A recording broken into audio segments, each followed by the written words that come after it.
নির্দেশনা আসলে দায়িত্ব যথাযথভাবে পালন করতে হবে।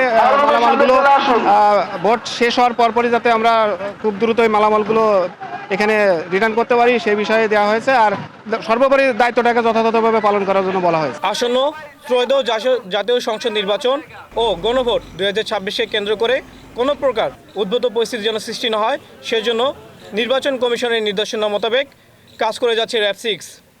নির্বাচন ও গণভোট 2026 উপলক্ষে র্যাব-6 যশোরের আওতাধীন যশোর জেলার সব ধরনের নিরাপত্তা ব্যবস্থা জোরদার করা হয়েছে।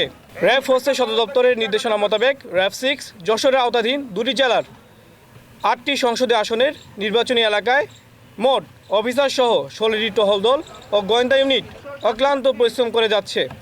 র্যাবের এই টহল 8ই ফেব্রুয়ারি মোতায়েন হয়ে আগামী 14 ফেব্রুয়ারি পর্যন্ত অব্যাহত থাকবে।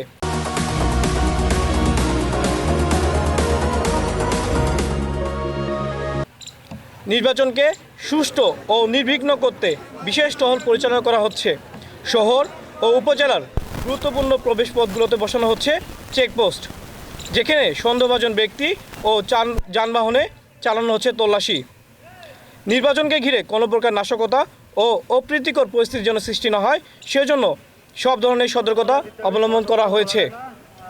এরই আলোকে আইনশৃঙ্খলা বাহিনী সহ নির্বাচনে মোতায়েনকৃত সেনাবাহিনী, বিজ্ঞ ম্যাজিস্ট্রেট, বিজিবি ও পুলিশের সাথে সমন্বয়ের মাধ্যমে নিয়মিত যৌথ টহল পরিচালনা করা হচ্ছে।